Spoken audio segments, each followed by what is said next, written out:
occasion of the 156th birth anniversary of Gurudev Rabindranath Tagore. Born in 1861 in the Ferozeshah mansion in Kolkata, Rabindranath Tagore, Bengal's Polymath, requires no introduction.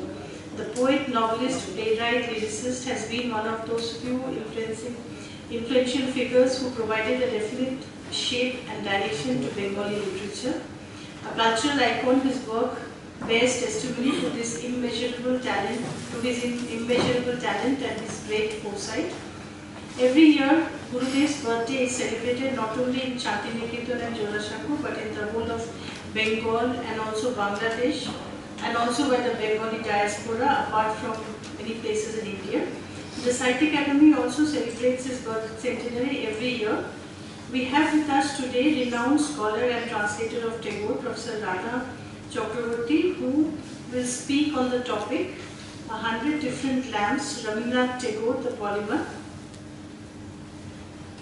We shall also hear Rabindra Sangeet by Jayati Ghosh, who is a well-known voice in Delhi, but also who also happens to be an engineer by profession, and also Rajesh Shah, who besides being an exponent of Rabindra Sangeet, is an Under-Secretary in the Government of India. I welcome them all, and we shall begin with the Rabindra Sangeet by Radha Chakravarty. Sorry, by Jayati. Sorry, Ghosh. I'm sure you also know. Rabindra Sangeet. Okay.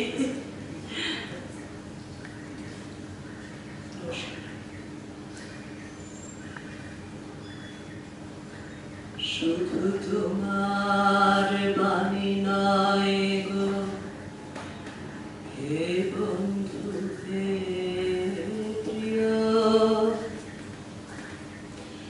মাঝে মাঝে প্রাণে তোমার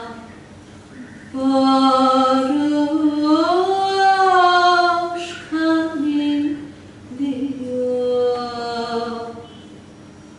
শুধু তোমার বাণী নয় গো হে বন্ধু হে প্রিয় সারা পথের ক্লান্তি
Gitanjali.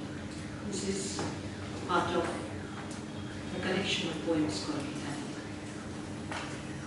Gitani resonates the same spirit, same understanding of Gitanjali. I think I need to, there is a small translation done by Chakravarty. Not only your word, my beloved, my friend. Let my soul at moments too feel the touch of your presence. I grope in the dark, not knowing how to quench the thirst of the day, how to soothe away the weariness of a long, long path. If you only whisper in my heart, the darkness is mine, I am there in this darkness. But with Tagore, as definitely Radha will say, she will speak, he changed, he reinvented himself, he rediscovered his devotion. So, it goes, it marches into the universe, the cosmic activity, its soil, its sky. Thus he creates his music, daringly and passionately. Akash bhara, surjo tara, bisho bhara pran, tahari majhan.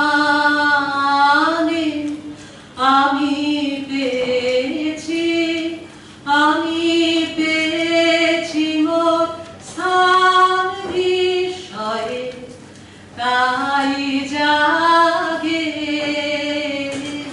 jage amar gaan akash bhara.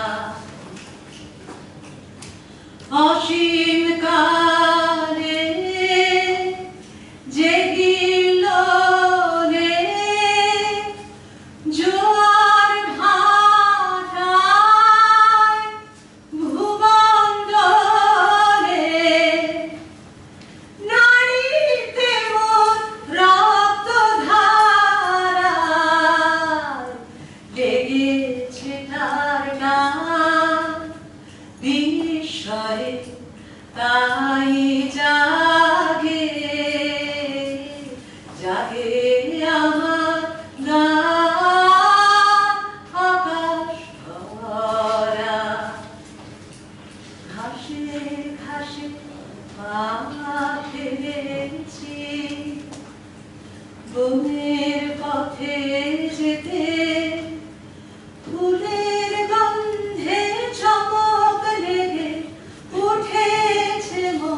I blend with one song, just like his idea of devotion, his idea of nationalism, nation, the relation between a citizen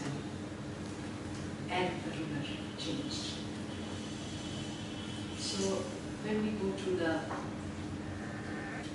just after post-Swadeshi, post-1905 and 1926, that frenzy. Just after 4 years, we find Radha.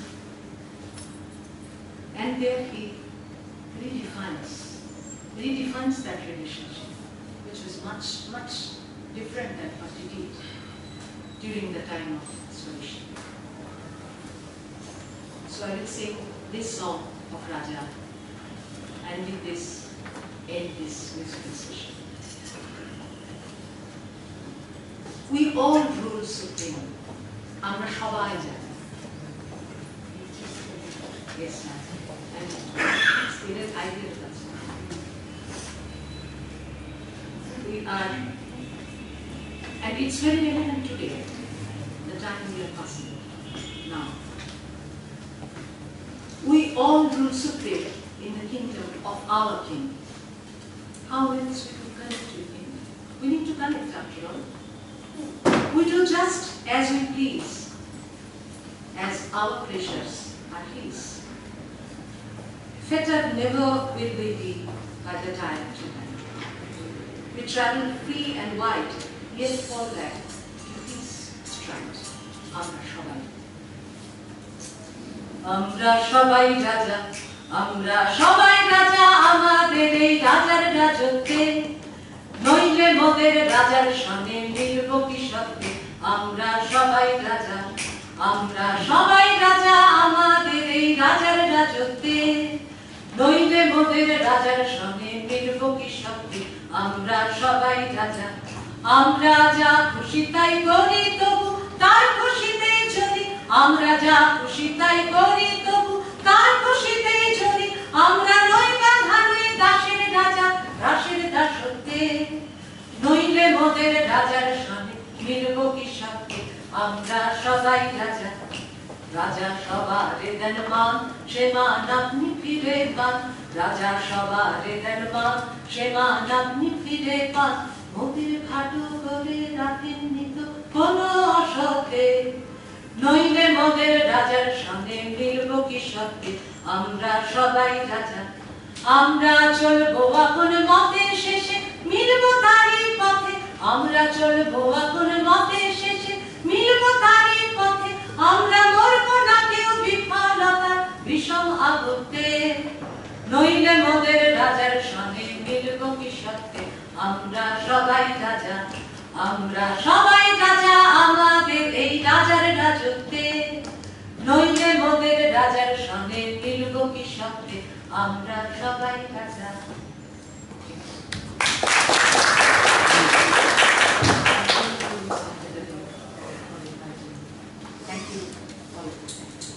Thank you too for a beautiful rendition of three of the very good songs.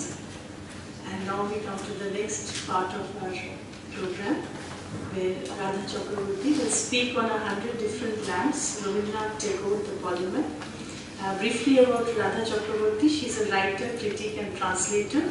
She has co-edited The Essential Tagore, nominated Book of the Year 2011 by Martha Nussbaum, and edited Shades of Difference, Selected Writings of Rabindranath Tagore, published in 2015. She is the author of Feminism and Contemporary Women Writers and novelist Tagore, Modernity and Gender in Selected Texts. Her translations of Tagore include Gora, Chokher Badi, Boyhood Days, Farewell Songs, Shishir Kobita, and The Land of Cards, Stories, Poems and Plays for Children. Other works in translation are Bankim Chandra Chatterjee's Kopal Kundala, In the Name of the Mother by Mahashweta Devi, Vermilion Clouds, Stories by Bengali Women, and Crossings, Stories from Bangladesh and India. She has edited Body Maps, Stories by South Asian Women, and co-edited Writing Feminism, South Asian Voices and Writing Freedom, South Asian Voices. She was nominated for the Crossword Translation Award in 2004. She is currently Professor of Comparative Literature and Translation Studies at Ambedkar University, Delhi. I welcome you.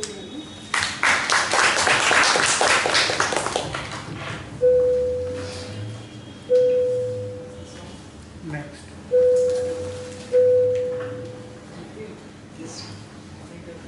this okay? Well, thank you very much, Sahitya Akademi, for giving me the honor of speaking here on the occasion of the 156th birth anniversary of Rabindranath Tagore. And I propose to speak on Tagore as a polymath. The title of this talk is 100 Different Lamps, Rabindranath Tagore, the Polymath. We've just heard the wonderful songs that Chakravarty sang, which set the tone for this evening. And in my presentation, I will touch upon many of the ideas that she expressed through Tagore's music. I would like to begin with a few lines from the English Gitanjali, which express Tagore's love for life and his joy at his connections with the universe. He says, "Deliverance is not for me in renunciation. I feel the embrace of freedom in 1,000 bonds of delight. Thou ever pourest for me the fresh draught of thy wine of various colors and fragrance, filling this earthen vessel to the brim. My world will light its 100 different lamps with thy flame and place them before the altar of my temple." In these words from Gitanjali, Rabindranath Tagore expresses his vision of the one manifest in the many, a worldview that positions humanity in relationship with the entire universe. His own role as polymath can best be understood through this philosophy. Polymath, in the literal dictionary meaning, refers to a person who has learning and expertise in many fields. But in the case of Tagore, the term acquires a much wider and deeper resonance, for it applies not only to diverse fields of knowledge, but also to his multifaceted personality and extraordinary range of creative and intellectual practice. Tagore was not the first or only polymath. In the history of the world, there have always been polymaths. We can think of Abhinavagupta, an Indian philosopher from Kashmir, who was also a literary critic, aesthetist, musician, poet, dramatist, dancer, theologian, and logician. Of Akbar, an emperor, architect, artist, blacksmith, carpenter, construction worker, engineer, military general, inventor, lace maker, technologist, theologian, and writer. To go far back in time, there was Imhotep, Egyptian chancellor, physician, and architect. Or to turn to our neighbors, Shen Kuo, a Chinese scientist, statesman, mathematician, astronomer, meteorologist, geologist, zoologist, botanist, pharmacologist, agronomist, ethnographer, poet, general, diplomat, hydraulic engineer, chancellor, and finance minister. We know of Al-Biruni, a Persian scientist, physicist, anthropologist, astronomer, astrologer, encyclopedist, geographer, geologist, historian, mathematician, natural historian, physician, philosopher, theologian, and traveler. Copernicus was a mathematician, astronomer, physician, classical scholar, translator, Catholic cleric, jurist, governor, military leader, diplomat, and economist. Leonardo da Vinci was a painter, sculptor, engineer, astronomer, anatomist, biologist, geologist, physicist, architect, philosopher, actor, and musician. Isaac Newton was an English physicist, mathematician, astronomer, theologian, natural philosopher, and alchemist. These are just random examples. Such figures remain in public memory as men who changed the face of world consciousness and culture. Why is it so hard to think of such giant intellectual figures in the world we live in today? To reconsider Rabindranath Tagore as polymath gives us an opportunity to think about this question. Tagore is best known to the world as Gurudev, the poet-sage who took the world by storm with the Nobel Prize that followed the publication of the English Gitanjali. But he also wrote essays, novels, stories, plays, travelogues, songs, satirical pieces, and autobiographical works. Beyond his literary output, he was an artist, educationist, and social thinker. He experimented with agriculture and the economics of microcredit and was a secularist in a world driven by religious strife. His love for nature extended beyond poetry and song to a prescient concern for the preservation of our environment. A genius with deep rootedness in local culture, he was also a nationalist with a distinctive and complex vision of nationhood, and an internationalist who saw himself as a citizen of the world. Beyond the world, he looked out to the universe and saw himself as a microcosmic but vital part of the whole of creation. Tagore never stopped experimenting in diverse creative fields. At the end of his life, he had even entered the field of cinema, predicting that it was the creative medium of the future. At 70, he had blossomed into a visual artist. His restless genius roamed the entire field of human knowledge, as if seeking a completion that he never found. He not only expressed himself in different genres, but also broke the boundaries between them to create composite forms, of which his doodles are perhaps the most extraordinary example. Yet, underlying the incredible versatility, there remains a yearning for unity, for the oneness that he intuitively sensed in the universe. For Tagore, of course, this universe was conjured up by a humanist worldview. In his dialogue with Einstein, he staunchly affirms that creation is for him a human universe.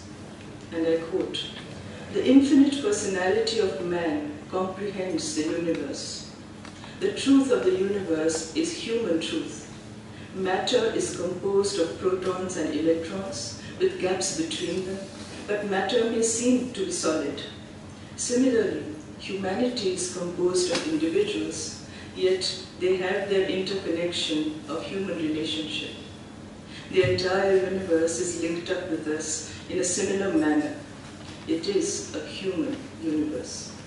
Unquote. This unity was something he sought but did not achieve. It remained a utopian quest that was the wellspring of his phenomenal output in a myriad different forms. But what remains constant is his faith in the power of the human imagination, especially the power of words and the seeing eye. In the poem Ami from Shamoli, translated as "this I," and we can of course hear the pun on the personal pronoun I and the seeing eye. In this poem, he says, "It was from my sentence that the emerald derived its green, the ruby its red. I turned my eyes upon the sky, and there was light in the east and to the west. I looked at the rose and said, 'You are beautiful,' and the rose gained its beauty." This belief in the ability of the human mind to shape the world we live in is immensely empowering, but it also comes with a great responsibility, for it means that it is for us to make our own universe. Faced with this daunting task, we cannot adopt a passive role, but must accept our accountability towards the space we inhabit and the social, political, and psychological environment we bring into being. The range and extent of Tagore's creative oeuvre is well known. Perhaps it is worth considering in more depth some of the other fields to which he contributed. As educationist, he created Vishwabharati, an intellectual space where the best in creative and intellectual traditions from across the world would find a place.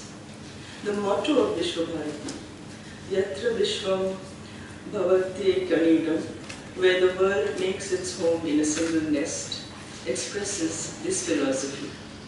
The idea of drawing together the best that every culture has to offer is not to fuse these diverse elements into a monolith, but to create a dynamic space for dialogue and mutual recognition across cultures, languages, and systems of thought.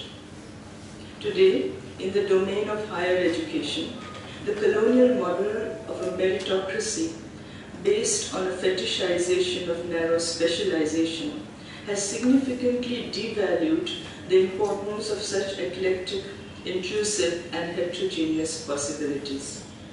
In the race for professional success, and here one thinks of IITs, IIMs, medicine, law, and so on, as the coveted professions and the forms of specialization that we fetishize. This fetishization of narrow specialization has significantly devalued the importance of such possibilities. In the race for professional success, the idea of education as a development of the human personality as a whole, and the ideal of learning as a way of realizing human potential to the fullest possible extent, have fallen by the wayside. Knowledge, in Tagore's egalitarian ethic, is for everyone, not the exclusive domain of the privileged few. In his essays on education, he describes knowledge as a stream in which everyone can bathe. In today's debates about social justice and affirmative action in higher education, Tagore's ideas carry a significant charge.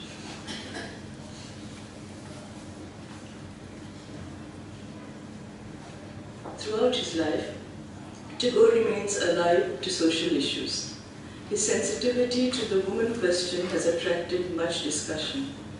He writes, for instance, of female desire in Jokhebali, women's role in nationalism in Gora, women's education in Khata, and the transgression of gender boundaries in Chitrangada. In the essay Nari, he celebrates women as the harbingers of a new, more egalitarian world. In Chandalika, he addresses the problem of untouchability, and through his translations of Kabir, he expresses his secular approach to religion. His short stories focus on the forms of oppression suffered by those at the margins of society. His own stay in Shilaidoho, the Zamindari estate in what was then East Bengal, his own stay there had sensitized him to the plight of the rural population in Bengal and contributed much to this empathy for the downtrodden and the awareness that one day the forms of domination that prevail will boomerang on those who perpetrate them. In a prophetic vein, he writes in Stray Birds, and I quote, "Man's history is waiting in patience for the triumph of the insulted man," unquote. In the realm of politics too, Tagore's thoughts on nationalism evolved in a highly nuanced fashion. Initially at the forefront of the Swadeshi movement, he later withdrew from it when some factions gave essays on nationalism. He castigates the West for its militarism and aggressive materialist agenda. He dreads the prospect of the idea of one nation being imposed on the world by imperialist power, but does not abjure the idea of nationhood per se. In the essay, What is a Nation?, he describes the nation as a construct based on the collective memory, aspirations, and will to action of an entire people. He composed the song that would become our national anthem and surrendered his knighthood in protest against the massacre at Jallianwala Bagh. But for Tagore, humanism remains a greater good than nationalism. In society and state, he says, and I quote, "Every nation is part of humanity and each must answer the question, what have you given to man? What new ways have you discovered for his happiness?" To be human, in other words, is to transcend national boundaries, to be willing to embrace the alien and the other. An inveterate traveler, Rabindranath roamed the globe to know his fellow humans from remote parts of the earth.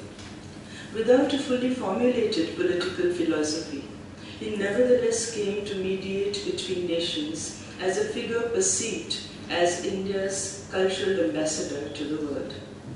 It is hard to think of any one person who has the same global reach. Maybe it is time to ask ourselves why this should be so. Tagore's love for nature is equally complex, for it is much more than a simple aesthetic or poetic impulse. A sense of oneness with the environment forms a visceral part of his very consciousness. In Chinnopatra, he writes of this primordial bond with the ecology of our planet, and I quote, "This earth, like someone I have loved long, through many births, remains ever new to me. The two of us share a very deep and extensive acquaintance. I can well remember that many ages ago, when the youthful earth had freshly emerged from her immersion in the sea to offer homage to the young sun of that era, I had blossomed into foliage as a tree in the new soil of this earth, in a primal life urge that came from who knows where." Unquote.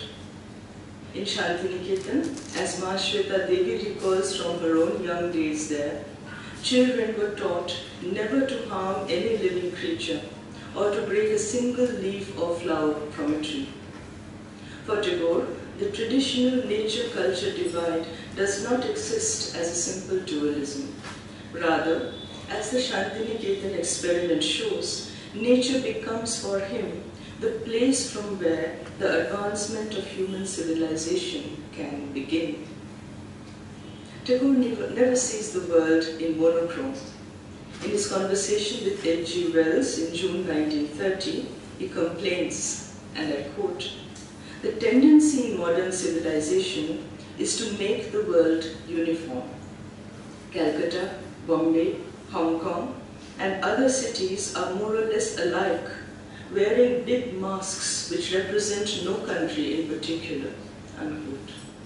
His words seem prescient, but they resonate with current debates about the culturally homogenizing effects of globalization. In the essay titled "The Music of the Bowels," he declares, and I quote, "Sameness and difference, both must be taken into account. Without difference, the world cannot survive at all.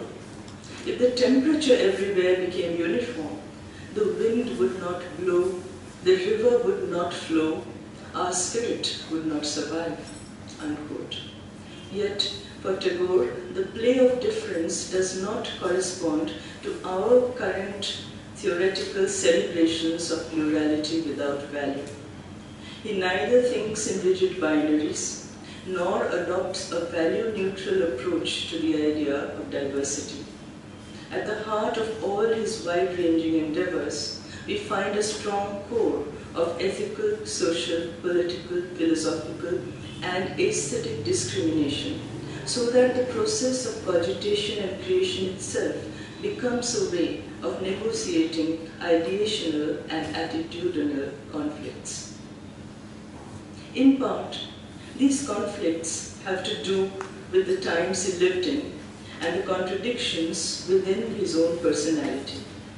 As he tells us, he was born at a time of great social and intellectual ferment in Bengal, at the confluence of three great movements: the sweeping tide of social reform, a new blossoming of literature and the arts, and the swelling wave of nationalism. In his own home, he was exposed to a host of intercultural influences and a combination of liberal and conservative practices that created deep fissures in his psyche. These manifest themselves in diverse aspects of his life. Though from a privileged zamindar family, he writes with great sympathy about the poor and marginalized.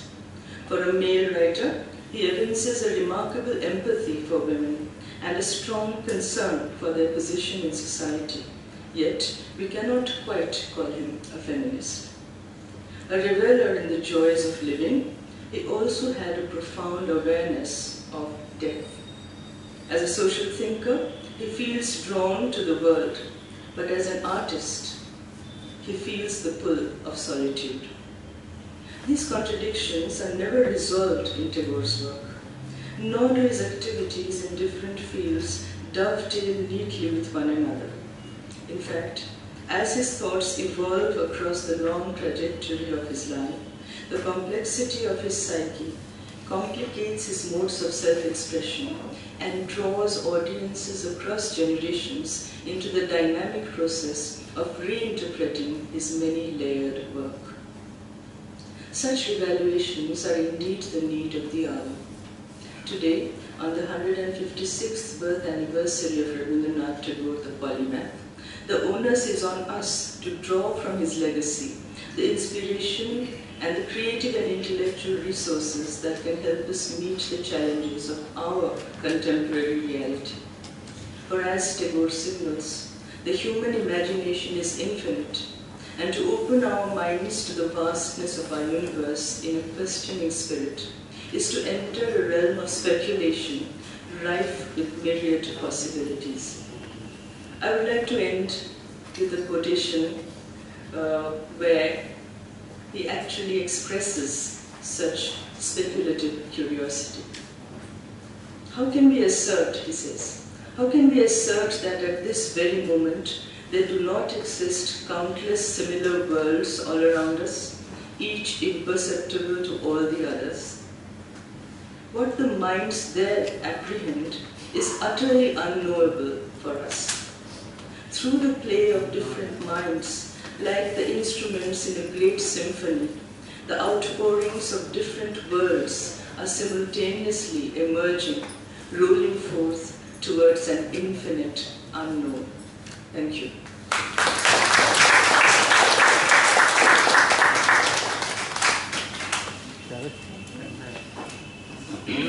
Radha, for bringing out the multi-dimensional quality of Tagore, hardly seen in the contemporary world. His scholarship, his universalism, his secular approach, his empathy for women and the marginalized, his ideas of nationalism as different from the Western world, his humanism, which he says is above nationalism, his deep knowledge of nature. One has, but as Radha says, there is a need to re-evaluate his works to when humanity is in deep need for it. Thank you, and I think now we can leave the audience has any questions or comments to make, and then we'll have Rabindra Sangeet at the end of it.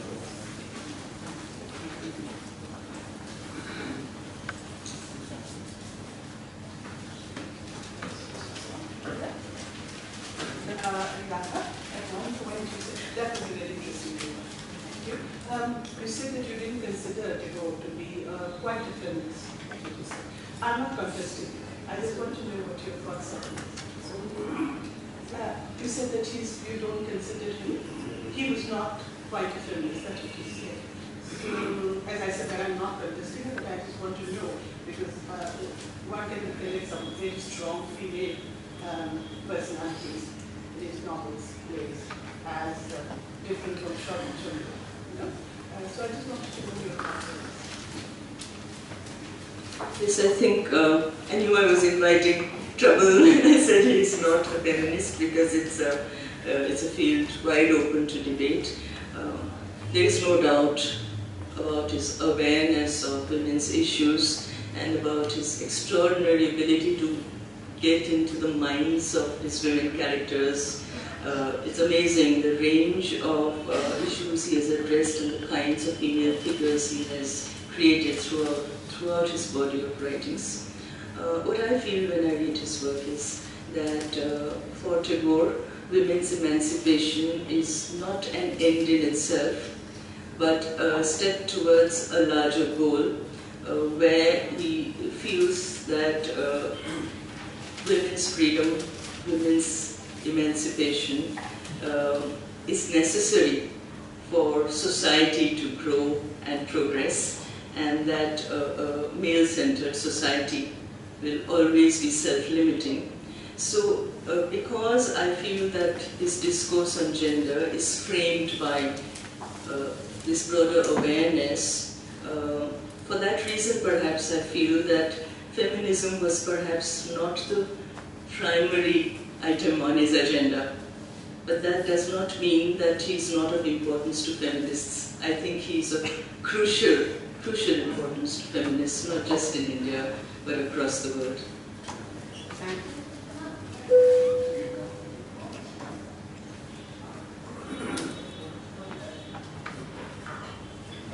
This is an old curiosity that I have. Tagore's invention of the language in Bhanushinghe Polymath. Now that I've been reading up on Radha and things like that, now sort of going back to this issue, where I know the chronology is set, but I want your more insightful and scholarly reading as to why would he need to invent a language, and does it fit in with your idea of him being a polymath and a perpetual experimenter? And yet, the idea of a Padavali has a fixed structure about it. And yes, the name is obviously a disguised form of his own name, but when you call it Padavali, there are certain expectations of structure, expectations of language, and he seems to bring both. So what is this polymath attitude of innovation, experimentation that feeds into this, although I don't say early on? Well, I think Bhanushinghe Padavali is an extraordinary work, especially for someone of his age. And it signals what would become a lifelong experiment with language. And I think the need to work within a form, the Padavali, and yet to break that form, which is what he does through the creation of this new language. I think this kind of dual pull is what we see throughout his writings. Working with the genre and yet breaking down the boundaries of that genre to go beyond it, to reinvent that genre itself so that it can never quite be the same again. Regarding this composition, I think, of course, I think most of us know that Tagore wrote this, composition and passed it off initially successfully as the work of a medieval poet, and such was the quality of his writing that he managed to fool his readers and his audience. And of course, Bhanushinghe, the name is a version of Tagore's own name because it refers to the sun, Rabi or Robi. There is an element of masquerade there. There is an element of performance, and there is a kind of disguise that he wears, an act of daring involved in it, as it were, as well. And much of this, I think, we see in his works throughout his life. I said this recently in another talk on Tagore, that in all his plethora of words, it's almost as if he's wearing a series of masks and like a ventriloquist speaking through all these characters that he creates, while the real Tagore seems to elude us. And just as he's searching for unity and coherence in his own personality and within his own psyche, I think for those who pursue the interpretation of Tagore, somewhere we come up against this ineffable quality, this something which eludes us because of a constant masquerade. And for me, Bhanushinghe Padavali is an early instance of this playful but I think very profound perception of the relationship between the artist and his work.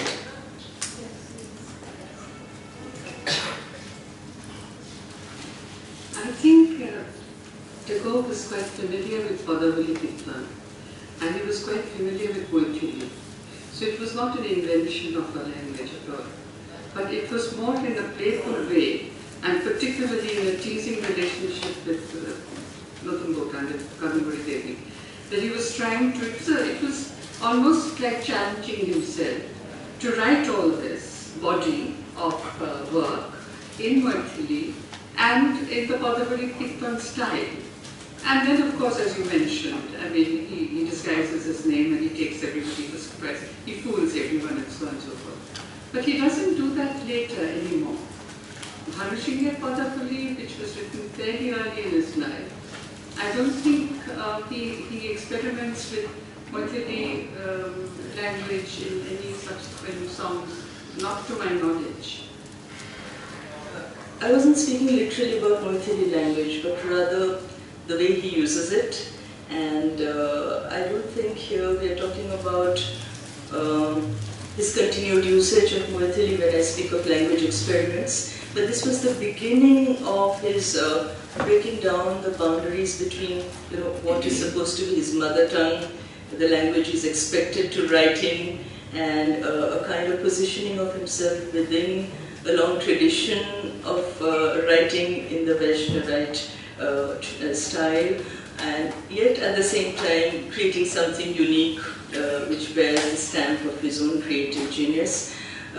This persisted through his life, and his language experiments always led him away from language in its pure classical forms. It was who introduced Cholit Bhasha, right? He moved away from formal classical Bengali and began to write in colloquial Bengali in a move that could be seen as the democratization of Bengali literature.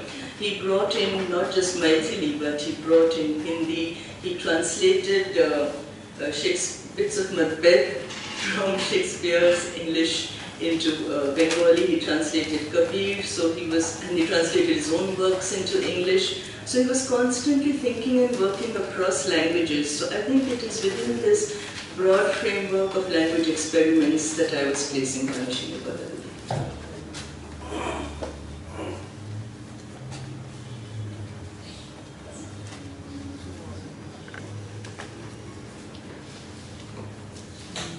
Radhaji, when you are raising Tagore in this realm of Polymath, I'm reminded of his contribution to the world of aesthetics.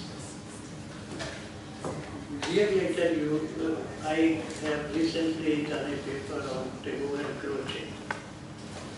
The way he escalates intuition as expression, beauty concept, then he continuously argues with crochet that how you are creating ugliness along with beauty. That your demarcation may be of different parameters, but according to my poetic expression, that is entirely on a different angle, because ultimately both of us believe in divinity, not of being among beings, but being of beings. Then, though some of Crochet agrees, he said, yes, you have a point because you are Upanishadic or Upanishadic spectrum behind you, and you can convince and enlarge this point very much. I thought since you are touching upon most of these perspectives, let me have your views on aesthetics. Yeah, actually in this talk I was deliberately not focusing on Tagore's literary work because so much has been said about it, and when we say Tagore, I think it's the image of the poet that first comes to mind, and for that reason I was focusing on the other dimensions of his legacy, so that we arrive at a more holistic understanding of Tagore beyond the poetry that is so blindingly brilliant and that the whole world is aware of. Yes, regarding his arguments on aesthetics, there is always a link between the spiritual and the aesthetic in Tagore's practice, but there is also always a link between the aesthetic and the earthy and the social, which is what I started my talk with, where he's addressing a spiritual divinity in the poem from Gitanjali. But he starts out by saying that renunciation is not my way. My way is the way of the senses, rooted here, in the here and now, in the joys and beauty of this world and this universe. So I think his aesthetics spring from that philosophy.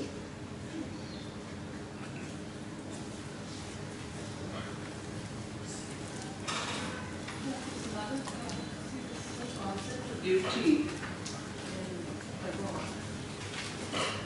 I think this is quite unique that we need to talk about. When he talks about beauty, not in the exterior beauty, but the inner beauty. And all along, this whole thing in Chakravarty or so many others, when he talks about the external beauty which can shock you, and you can consider it ugly, but it isn't actually ugly, or the concept of dark. Maybe you could speak a little bit about that. Yes, in fact, even as you speak, I think of Tagore's paintings and the darkness of his paintings, and at the same time, if you think of that haunting female face that recurs in his paintings, it is not a face that is traditionally beautiful. It is not a face that is always fair, and we know about, of course, the famous poem or song, Krishna Boli, where he celebrates the idea of darkness. So there is in him this paradoxical awareness of how art can transmute what we don't perceive as beautiful into something that has its own inner quality of beauty that does not rely on external attributes. So you're absolutely right, and this is an idea that figures in his music, in his painting, in his writings, and there is a complexity there, which again springs from what I'm calling the element of contradiction at the very heart of his psyche and his whole view of the world.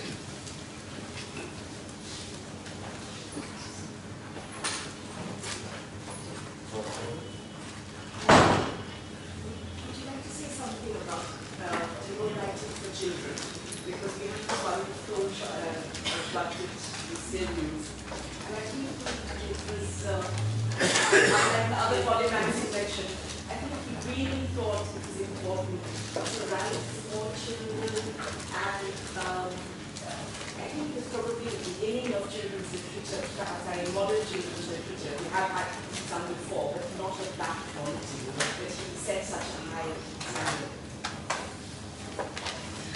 Yes, Tagore's writings for children are an entire genre by themselves, and I have my own collection of translations of Tagore's children's writing, in which I've engaged intimately with some of them, and it's extraordinary how, even in his advanced years, he was able to get into the mind of a child and see the whole world through the eyes of a child with that same sense of wonder, where everything seems new and where your mind, your soul, your spirit is full of questions. And his children's writing testifies to his awareness of how his whole philosophy of the human personality, education as the shaping of the whole human personality, how all this is grounded in the importance of the child. And Vishwabharati and the school he founded in Shantiniketan, where children were encouraged to break free of the shackles of traditional formal education. I think these are instances of this valuation of childhood. I did my own translation of the Kahini, the Parrot's Tale, which I think many of us know, the story of this parrot which flies and sings wild in the woods, and the king gets very upset and says that this bird can't speak politely, it doesn't know any manners, it should be locked up in a cage and educated. So the bird is captured, kept in a cage, and all the experts in the kingdom come and try to stuff the bird with knowledge. And their way of educating the bird is to stuff pages from textbooks down the bird's throat. And when the bird still tries to hop about and fly in the cage, its wings are clipped, its feet are shackled, And all this is seen as a very successful experiment until the bird finally dies, but no one seems to have noticed it until the king wants to see the outcome of this experiment. And when he sees the bird stuffed full of knowledge in the form of textbook knowledge, the dead bird in the cage, everyone applauds and congratulates themselves on a successful educational experiment. Now we all know that this satire came from Tagore's own painful experiences of education in his childhood. He could never be confined to the constraints of a formal education. He was a school dropout. He never completed a college degree. And it was perhaps from his negative understanding of the way a child's freedom of thought and imagination are shackled by traditional education that he came to conceive of Vishwabharati as an alternative model for giving the child's spirit the freedom to soar and to grow in harmony with nature rather than away from it. And I think his children's literature springs from this awareness. The child in Tagore never went away. I think, as we saw from the last quotation he read out, where even then he's speculating and wondering about the universe and other universes beyond our own, that this sense of questioning, this sense of wonder, never quite left him.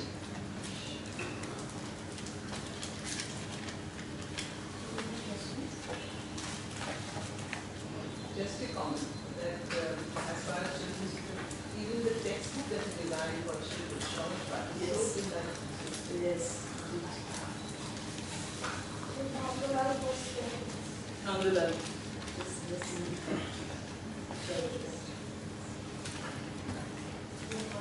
I want to ask a question which I want to, I mean, I'm a little bit confused. At the end of his life, he has written an essay against war. I think that he died in 1941. And that time Second World War was, the beginning of Second World War. And he had this premonition that a disaster will happen in the world. And he, visualized as if something drastic will happen. So can you comment something more on it? The essay you speak of is Crisis in Civilization, Yes. of course. Yes. It's a famous essay. Some people call it the ravings of somebody who had, lost his emotional balance. But if you read the essay completely, and we need to see the essay in its entirety, in some English translations it is heavily truncated, we find that there is at one level a very dark dystopian vision of the world in which he saw himself placed, and a prophetic sense of some kind of impending apocalypse. It's an apocalyptic vision.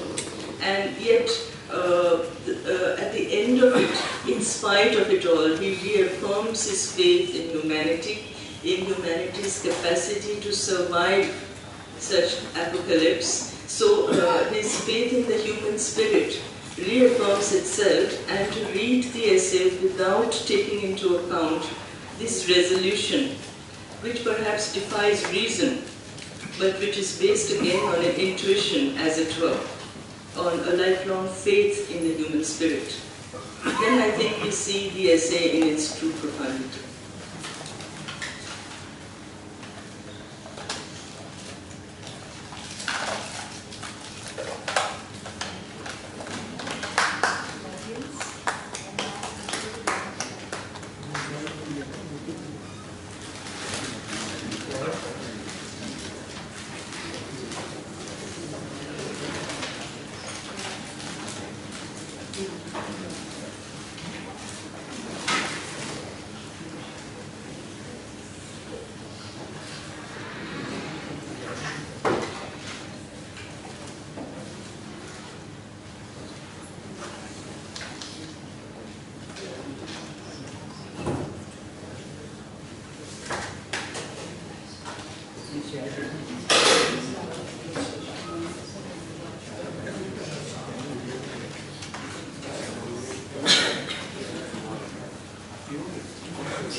Good evening, everybody.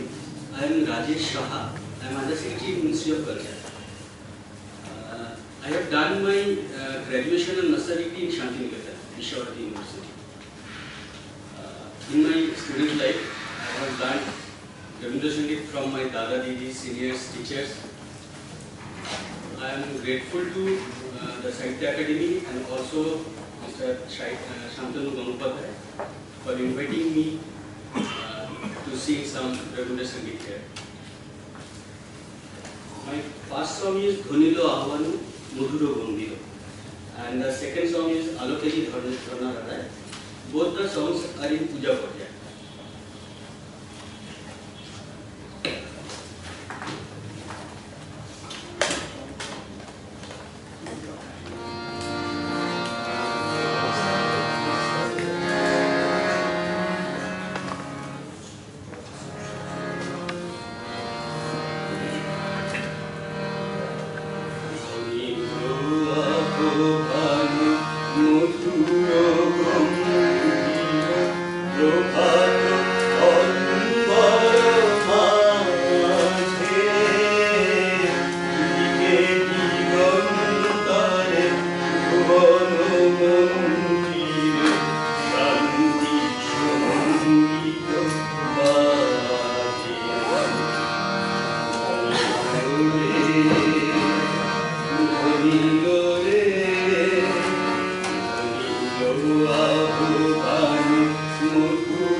Chakravarty is there.